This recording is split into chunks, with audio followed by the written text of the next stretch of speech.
Hey mamas, remember when you thought that childbirth was going to be the hardest part? Well, surprise, the real fun starts after. From those leaky boobs to your sore lady bits, Nurtured has your back and your front, and well, all of you, with brands like Freedom Mom, Anointment, Earth Mama, and many more. You can find a number of postpartum kits and products at Nurtured. And trust me, they will be your best friend. Minus the unsolicited advice. Perineal ice packs? Check. Witch hazel wipes? You betcha. C-section belly bands? Oh yeah. And my personal favorite when I was pregnant and postpartum was the New Mama Herbal Perineal Spray by Earth Mama. It was so good. Nurtured has the goods to keep you from losing yours. Visit nurtured.ca to order your own must-have products today, or visit their store in the north end of Halifax for your postpartum and pregnancy needs. Steph Brown, welcome to the Mom Existence. You are my first official guest ever and first person to sit in these chairs. So excited that you are here and my first guest. Yeah, so happy. Though I don't know when it's coming out. We're still celebrating that you were the first person here. Yes, I'm excited to be here. Yay. Thank you. So I've been thinking a lot lately because school's out.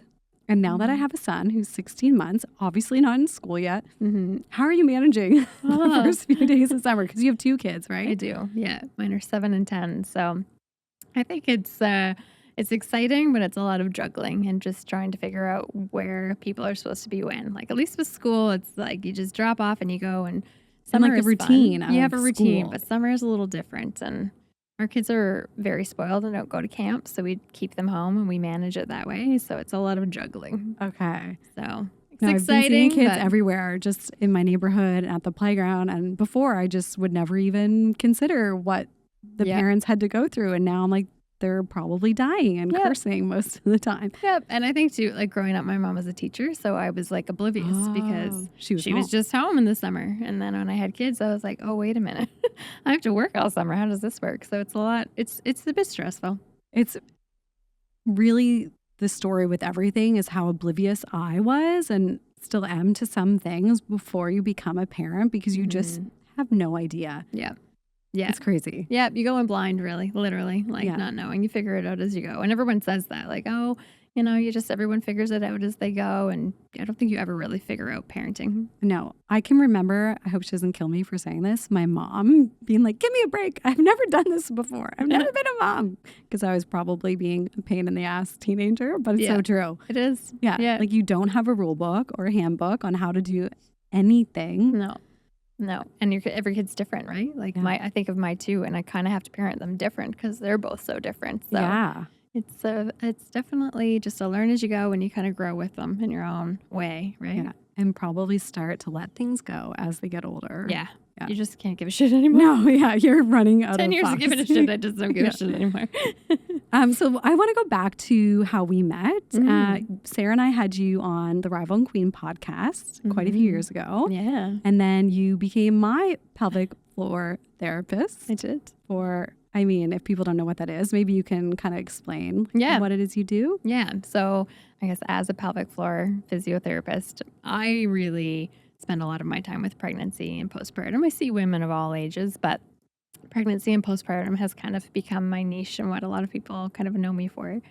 So I guess that basically it's kind of assessing your pelvic area, which is super important when you're pregnant and postpartum. And it's kind of one of the times when like a lot of people are like, oh, maybe I should figure out about like what's going on in this area. So we assess the pelvis, we assess the muscles of the pelvis, we assess like if there's tension or if there's weakness there, and just kind of how to prepare for birth and then postpartum, how to recover from birth.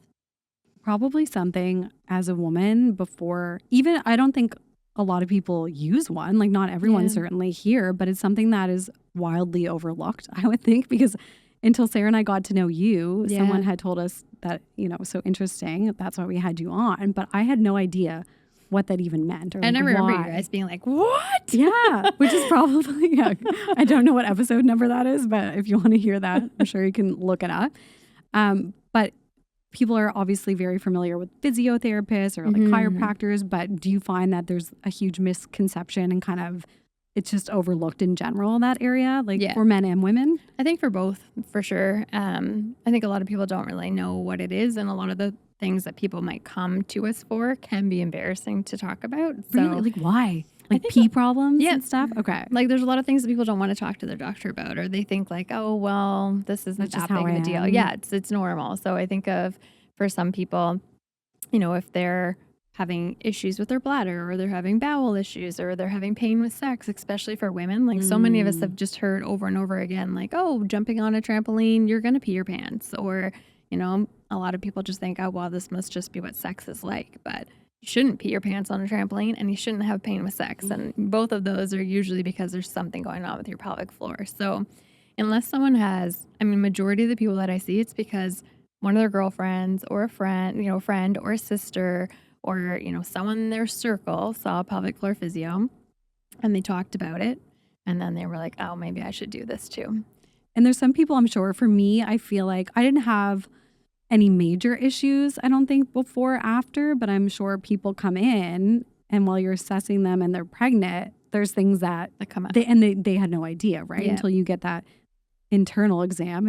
It's fully internal, most of it. You wouldn't know that you would have loose or tight muscles or things like that. Are people usually shocked by like what you find? Sometimes, for sure. Yeah. Like if they come in and they're like, oh, I totally thought I should have been doing more Kegels. And I'm like, no, actually. Or Kegels right. Yeah. Yeah, that's always a big one. Yeah, so many people do them wrong. And I think like even if you kind of looked back and like if we had never done that podcast, would you have known anything about pelvic floor? Nothing. Yeah. Never even heard the word, like the term and that type of specialty. Yeah. And I think that's common because I was a practicing physio for probably 10 years before I got trained to be a pelvic floor physio. And I got referred for pelvic floor physio and I didn't know what I was going to. Really? So that's pretty bad when you're a physio who doesn't really know what pelvic floor physio is, right? Yeah. So how would the general public know? No. And okay, so I want to go back to talking about peeing yourself while you are jumping on a trampoline or maybe running. Is that because I feel like things down there for me are like pretty good, but I do find I run a lot. I go to Orange Theory, so every class that there is, some capacity of running, that I do find that if I have to pee, it's like more urgent. Yeah, urgent. So maybe like you better not tell me you pee your pants. I know. No, I've never like technically, but like I feel like I could. Yeah. So maybe I need a little check in. Up. Yeah.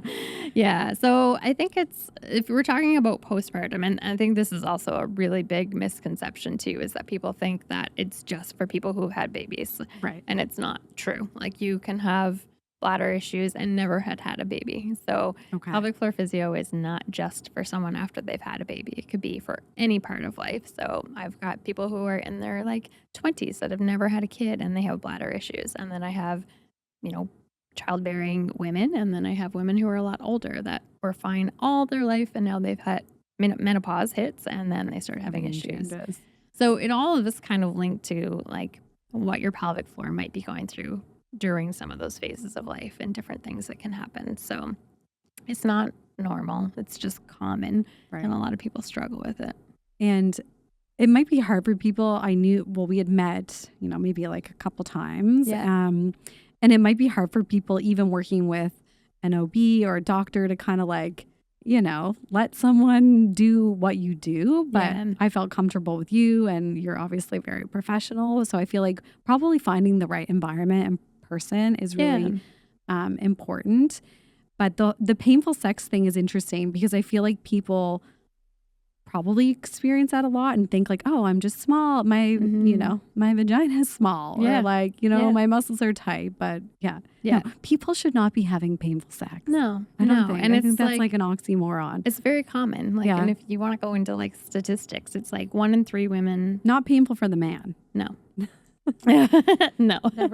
1 in 3 women have like a bladder incontinence issue or something with their bladder, and 1 in 5 have pain with sex. So that's like if you look at a group of your girlfriends, like there's probably at least 1 or 2 of them in that group that do experience that. So pain with sex can kind of happen for a lot of different reasons, but oftentimes it's because there's too much tension. And so then if you're thinking of like, okay, well, this is, an orifice or a hole and it's muscular. And if you're trying to insert something in there and everything is tight around, it's going to feel uncomfortable, right? Yeah, it is. So I feel uncomfortable thinking about that. it. Yeah. And then if you had a baby and then you've got, you've had an episiotomy or you've had a tear and then you have scar tissue in that area, like it is uncomfortable, but there's things that you can do about it so that it's not so uncomfortable.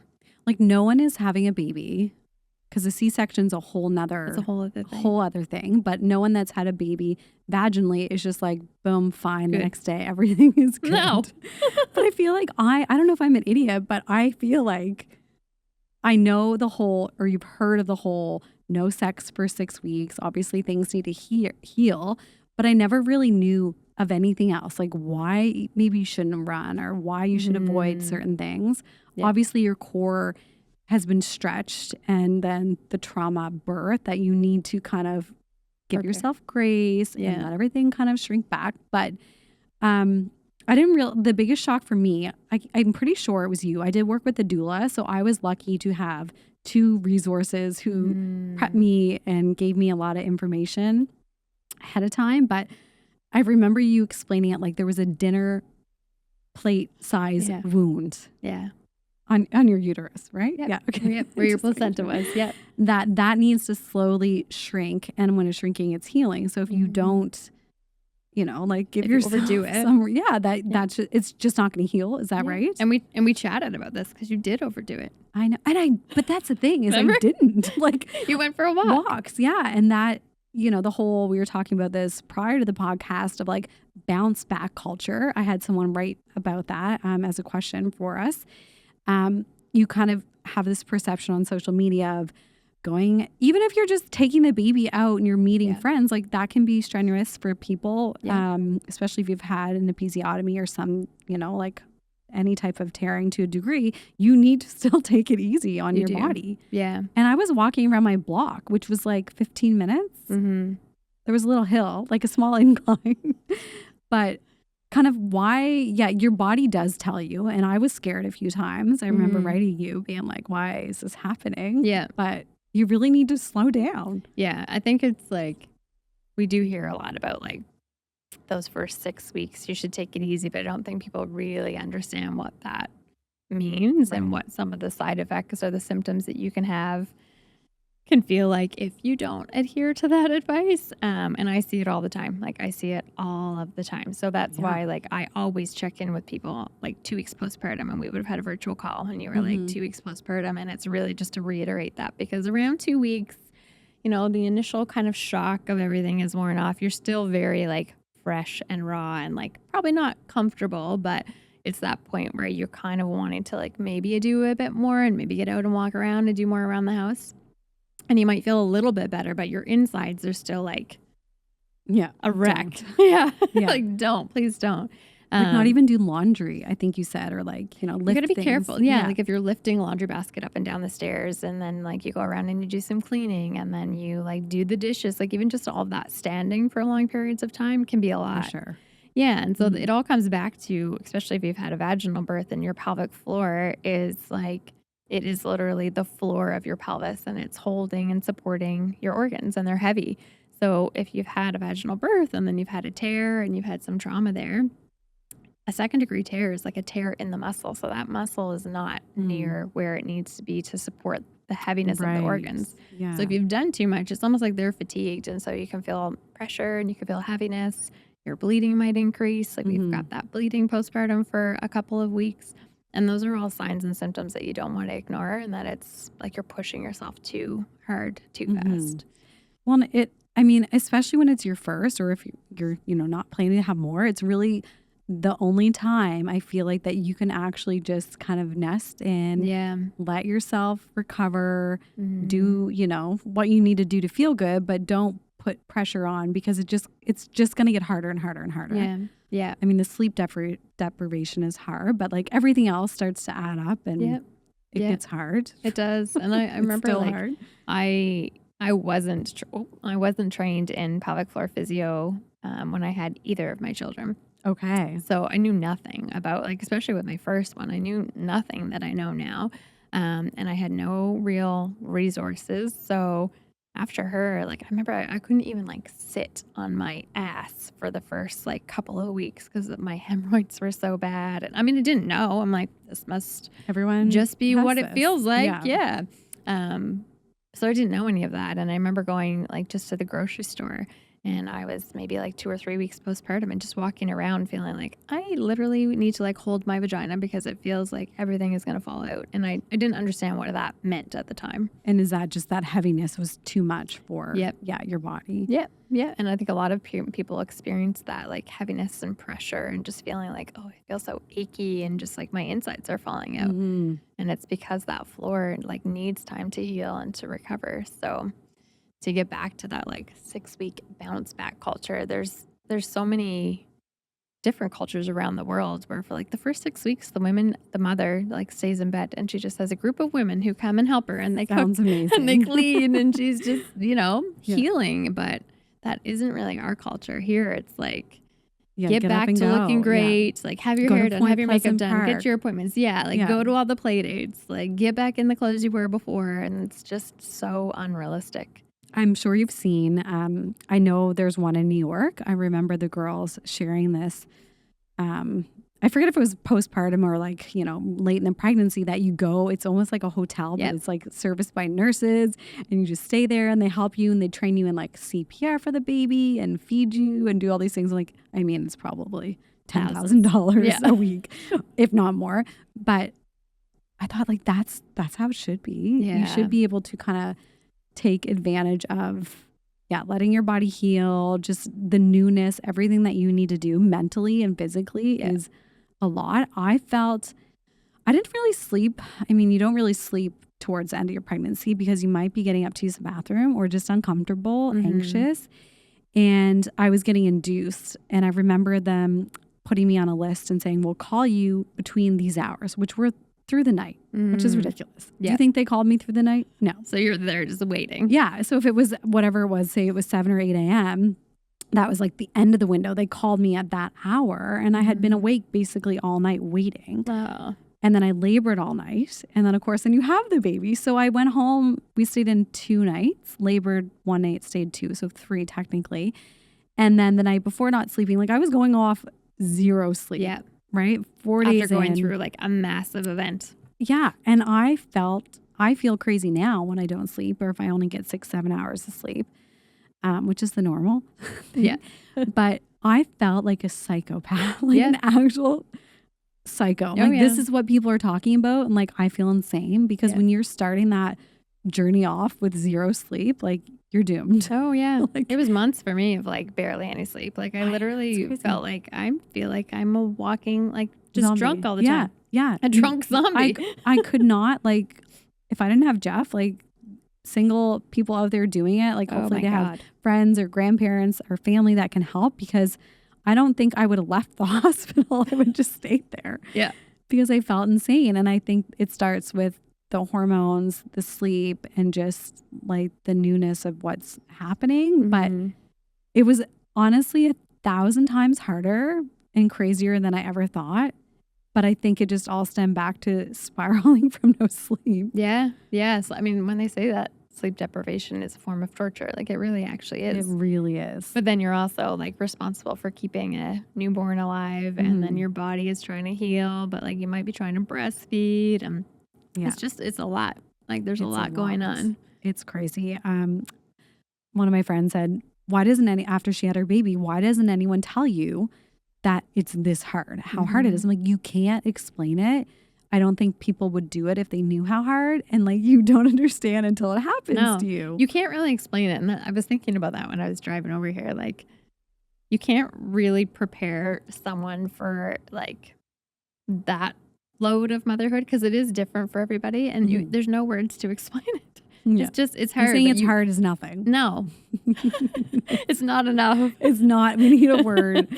It's indescribable. Yeah, it is. But then at the same time, you're like, you're so happy and you look at your baby and you love them. Yeah, like luckily, because some people, I mean, I'm not laughing because I'm just crazy, but some people don't have that instant connection and don't feel that. I did, thankfully, but it's still hard. It's crazy. Still hard. Yeah. Yeah. And I mean, I think that, it's if you are in that mental health, obviously postpartum is another thing that just, I think it's getting a lot more attention now, but it's like, it's a really struggle period of your life when you're trying to like have all these adjustments. And if you don't have people to talk to and you don't have support and you don't have people that you can like openly say, like, I am having a really hard time or I need help. I need help, or like I'm miserable, because there's such this like, you're a new mom, you should be grateful, you should be happy, everything's wonderful, and all these things that you should be looking forward to, but not everyone has that experience, which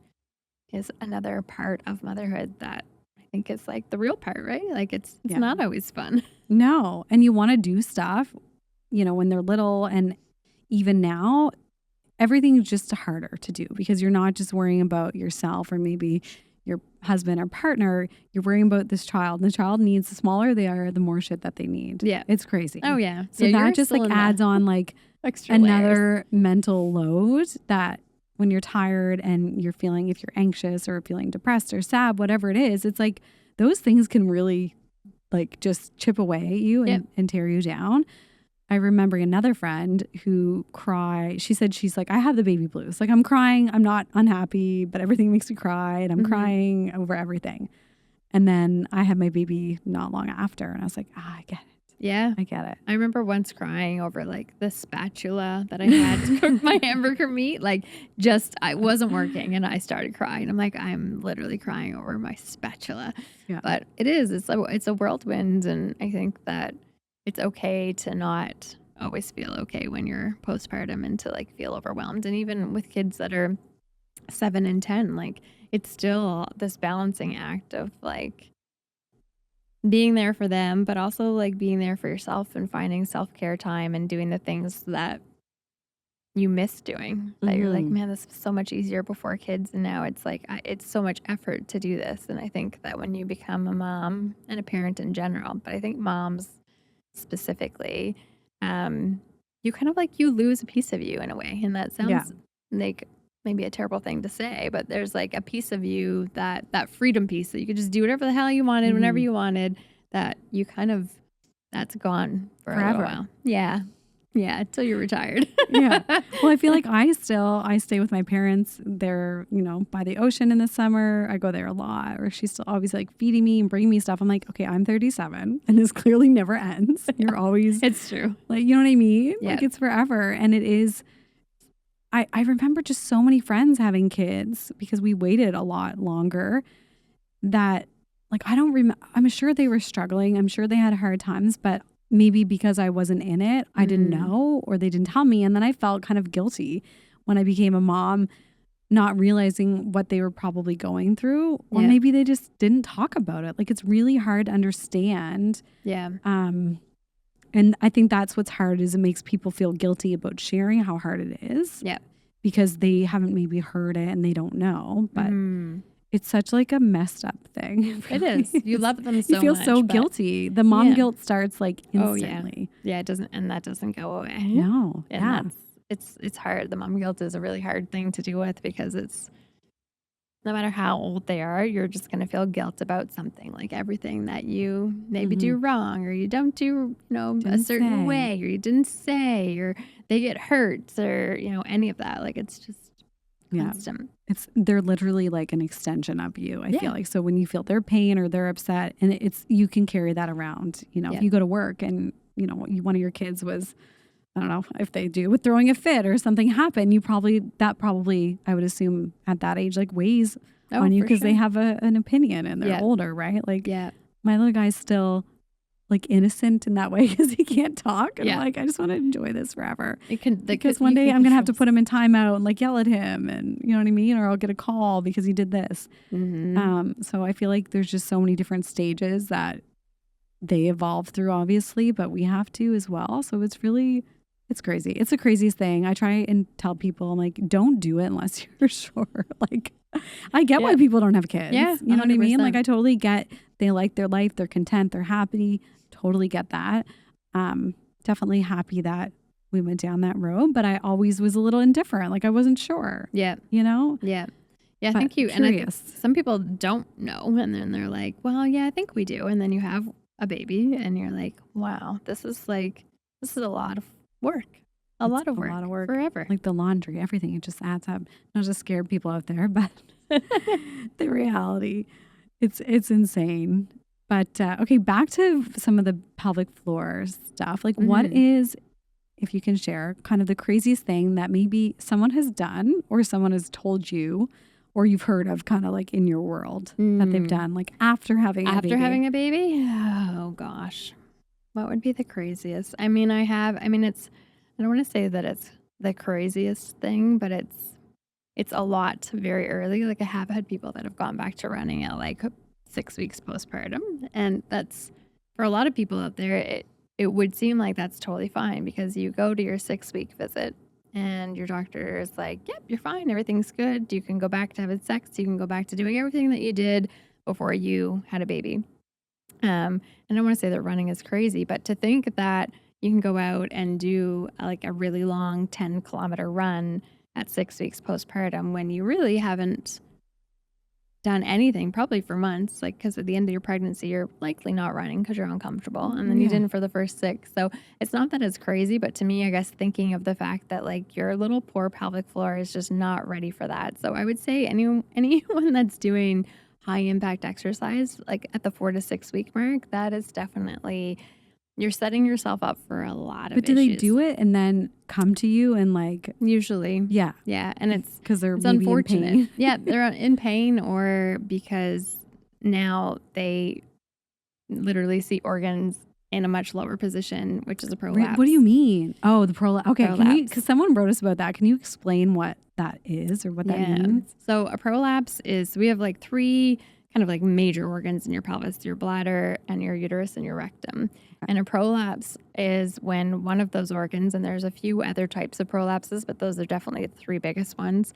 When one of those organs kind of is putting too much weight on the pelvic floor and things kind of collapse inwards a little bit. Like just start to like pressure down. Yeah. Okay. So if we think of like your pelvic floor is like a hammock and your organs are all sitting on it, if one of those organs isn't being supported enough by your pelvic floor, it will start to kind of cave inwards. And so you can physically sometimes see that as like a bulge at the opening of the vagina, or it can feel like a heaviness or a pressure. So if it was, let's say, your bladder, and I've had so many people come in and they're just devastated. Like they're devastated. So do they know that this, or they just know something? Because obviously your vagina doesn't feel, or vulva, normal. like everything feels different. And like it is going to feel very open, bigger, very breezy. Yeah. Like it's not going to feel the same. So like how, I guess you would know if there was something more like traumatic happening. I've had people come in that have been like, I was in the shower. It's breezy. Wind blowing through. I've had people that have come in that have been, they've said they were in the shower and they felt their vulva or in their vagina and they felt something there that wasn't there. And what is the correct term? Because your vulva's the whole outside. So the vulva is what you see on the outside. I think it's like women that we should know these things. Yeah. And it's pretty bad. The vagina is just like the canal. It's the inside. The vagina is the inside and then the vulva is the whole package. On the outside. So I've had people that have come in and they've been like, I was in the shower and I felt a bulge there, and they just freak out and they book an appointment, or they might go to their doctor. And then their doctor will look and say, yeah, you have a prolapse. But then there's not always a lot of explanation given on like what that is or what to do. Would they then, like, should they, or do they usually recommend like therapy? Some do. Yeah. Some do. And then some are just like, it's not that bad, we'll just leave it. Just relax or something. Yeah. But definitely the gold standard is to see a pelvic floor physio. So that's usually what happens, is either that someone's had this, like they have this pressure, it feels like a tampon's falling out of their vagina. Right. Or they physically feel something and they look and they're like, that was not there before. Right. And it can be like a very like kind of devastating feeling. Like most of the people that come in with that feel like vagina's ruined. Yeah, like my vagina's falling apart. Like things are falling out of me. Like, can I have sex? Like, is this like, am I gonna have to have surgery? Like it can be a really dark route if you don't understand what it is that's happening and what can be there to help you. And is that something that can just happen because of whatever went on with their birth, not necessarily, or their body? Does it just happen, not necessarily pushing themselves too much, or is it kind of like a combo? So prolapse, like the 2 main risk factors for prolapse, one is being a woman. So we're all screwed. Yeah. And then the second one is like if you've had a vaginal birth and you had prolonged pushing, or if you had any assisted devices like a vacuum, suction, or forceps, those combined with prolonged pushing phase of labor definitely increases your risk. Okay. So you could have one from that, or like it could have been okay. And then if you push yourself too soon on this pelvic floor that's still healing, that's supposed to support, it can also result from that. Oh my gosh. Yeah. So it's something that I definitely hurts see down there thinking about it, especially after you've had a baby. You're like, oh, yeah, it's not good. Yeah. So I would say like some of those. And I think, you know, as far as some of like the sadder things that I have definitely seen, I mean, I've had women that have come to me in their early 30s and they're wearing like a full on Depends diaper, and just thinking like, this is it. This is the rest of my life. No. Yeah. So they'll have a diaper bag packed for them and they'll have a diaper bag packed for their baby. Wow. Yeah. So change of clothes for them, diapers for them, because they just have zero control of their bladder and think like, this is it. Like I'm 32 and I'm wearing Depends for the rest of my life. Okay. So that is where being with someone like you will help, because it's like any injury. It's not like when I've had 3 knee surgeries, one being ACL. Yeah. It's like, you don't just get up and, you know, be able to use your knee the same way. It takes time. So similar, like rehab. People shouldn't be totally terrified that there is a way to kind of get everything back to, you know, working order, let's just say, for lack of a better word. But part of it's just rehab and like healing and doing the small little exercises and things, I'm sure, to like pull it back up. And when you had your ACL, you would have seen a physio and you would have had a rehab program before and after. Yeah. And so that's why, you know, I like to see people in their pregnancy, so we kind of have a baseline and we can, you know, see where we're at with your pelvic floor and make sure that it's strong as you're going through your pregnancy. And then if we also see each other afterwards, then that's when like a lot of the rehab comes from. And if you've worked on a lot of these things and you know how to do Kegels and you've kept your pelvic floor strong in your pregnancy and before, then you're going to have better recovery after you've had it, a baby. So if we thought more of labor and delivery like a knee surgery, there's no way in hell that an orthopedic surgeon would do a surgery on your knee without you having rehab. Like physio is such a huge part of your recovery, right? Yeah, you have to gain like that strength. And especially just when you have surgery immediately, which I didn't know. I was 15 when I had that surgery, but you just lose muscle instantly just from being cut open and like not being able to use your muscles the same way. So I can imagine the same thing with your pelvic floor area, that it's like it's been stretched out, bearing this weight for like almost 10 months.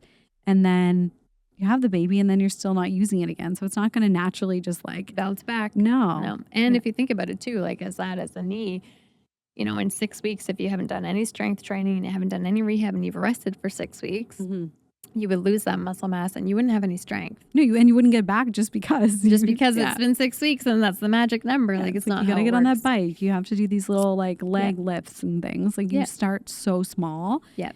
And okay, well that makes me happy to know that. What if someone's sitting there right now and they had a baby 2 years ago and they're like, I didn't do any of this.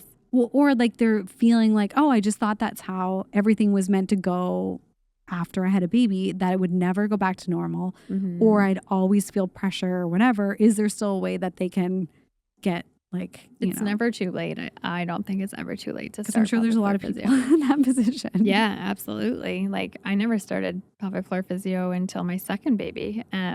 So I would have been like 3 years postpartum by the time I actually started pelvic floor physio for myself. So it's never too late. I think like it's never too late to learn about how to use your pelvic floor. And if you're having these symptoms, like that there are things that you can do to make them better. So if it's 2 years postpartum and you're still having pain with sex, or if you're having leakage with urine, or if you're, you know, noticing heaviness and pressure. I need a checkup. Sometimes it's only running though. Yeah. Or sneezing. Yeah. Is that normal? Leaking pee? A little bit. It's common. I wouldn't say it's normal. It's more we need to check in. It's like, oh God, what did I get myself into? Yeah. And I feel like maybe I'm only 16 months postpartum and I don't know, I need to still do my Kegels. Yeah. Well, you do, right? It's like anything else. So that's often something that I will tell people is that like you can't just stop. Like if you wanted a really nice booty and you were going to the gym and you were doing squats and lunges and you got it, And you don't just stop going to the Goes gym away. then. Yeah.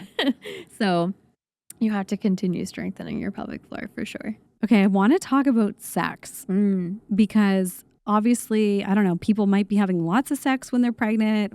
Maybe they're not. Maybe they're trying to get the baby out and you're having a little bit more because you're like, what? But then after, I just want to get real about how you should obviously wait the 6 weeks, but how like terrifying it is to have sex for the first time. Yes. Or I was. Maybe other people, it's like, whatever. I think with a vaginal birth for sure. Oh my God, like mentally, I feel like, did that happen to you? Yeah. Okay. Yep. Yeah. Yeah. I was like, I don't know. Births. I don't know. I'm not ready. I just had this wall up and I was like, Yeah. And obviously you're tired. You don't feel the same way you used to on many levels, but I don't know. I feel like people think that, and maybe some people are waiting and counting down to that day or to get cleared. And then they're just like, boom, time to have sex again. I feel like most people feel scared. Like most people that have come in to see me at their 8-week visit, they wait to see the doctor and they get a 6-week check-in and the doctor's like, yep, you can go back. Most of them will wait until they see me at 8 weeks. And then we chat about it and we chat about how majority of people don't feel ready at 8 weeks. Like I would say I have a very, very small percentage of people that are like, I think you asked me, and then maybe, did we have another follow-up after 8 weeks? Would there be another one, like 12 weeks or something? And I think you asked me, I don't even know if maybe we had sex then. I can't remember, but I feel like being like, no. And everyone is like embarrassed. And I'm like, don't be embarrassed. I'm not expecting it. I just want to know if you have, so I know if you've had pain or not. And you kind of can help coach people like use lots of lube. Yeah. So if you've had tearing and you've had stitches of any sorts, whether it was just a natural tear or if you had an episiotomy and you had stitches there, then you'll have scar tissue. Right. And scar tissue doesn't stretch the same, right? Yeah. So making sure that you like maybe take the time to do some perineal massage. So like we'll coach people on like how to just do a bit of massage. Which still is a bit painful too. Yeah, it is. Yeah, it can be uncomfortable. And then if you're breastfeeding, then you have low estrogen when you're breastfeeding, and that makes the vagina more dry and it can feel more uncomfortable. So you need lots of lubricant so that nothing is like causing friction over the scar. And you need to just keep in mind with the breastfeeding, it's going to feel a little different. Okay. And then with the scar tissue. Why is that? Just the estrogen? It's because you're estrogen deficient when you're breastfeeding. So it's almost like your vagina is menopausal. Oh my God. I did not know this. Yeah. Yeah. Wow. So you can have vaginal dryness and the tissue in the vagina can be a little bit more sensitive. Yeah, that's an understatement. Yeah. But I feel like if you're ready and you're past the 6 weeks, go for it. But if you're not ready, don't be ashamed. No. And like, there's lots of time. I feel like I was like 6 months postpartum before I was like, okay. Yeah. And that's what I feel okay. like you have. I remember having that 6-week check-in with my doctor and being like, I mean, their check-in's a lot different than what you do, but they kind of just clear you. And I feel like that, I don't know. Yeah, it's not. I mean, I don't think anyone's running home and jumping in bed. But I know some people just want to rip the Band-Aid off and try and see, or maybe they're really frisky and they want to go. I think that would depend on if you had a sleeping baby. That's true. Yeah, when there's time. To that's the other thing, right? Like you don't always have the energy. So that is another big shift in how you feel postpartum. Like your relationship too is. It's also undergoing changes, right? Like it's not the same even for you and your partner. No, I never wanted to kill my husband more. It's the sleep. Yeah. We'd be whispering. I can remember being like the sound machine on. They're not probably going to wake up at that age when you're talking. But you're like, don't you We're dare. whispering, but he can't hear me. I can't hear him. We're like, I'm like, pass me that. I can remember like Jeff has never like gotten mad at me like about anything. He's the most laid back, chill person, and us just wanting to kill each other. Yeah. It's like, why do you want to sleep with someone that you want to kill most of the time? Yeah. You know what I mean? Like in that moment. So I mean, we're fine.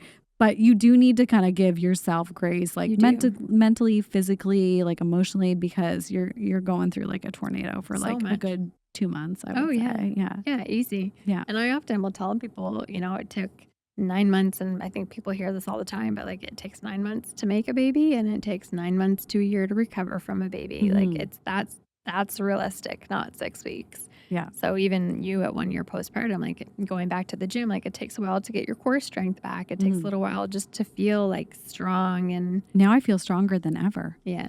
I feel like after having a baby, you're just like, I can do anything. It's so weird. Yeah. Even just like trying to carry groceries and a bunch of things. I live on the 12th floor of a building and I try and get everything up from the parking garage. I'm like, I can carry that squirmy 26-pound child around with like, you know what I mean? You just, I honestly feel like now I'm like, that's nothing. I can do anything. I can do it. I can do anything. Push the baby out of here. Mom strength.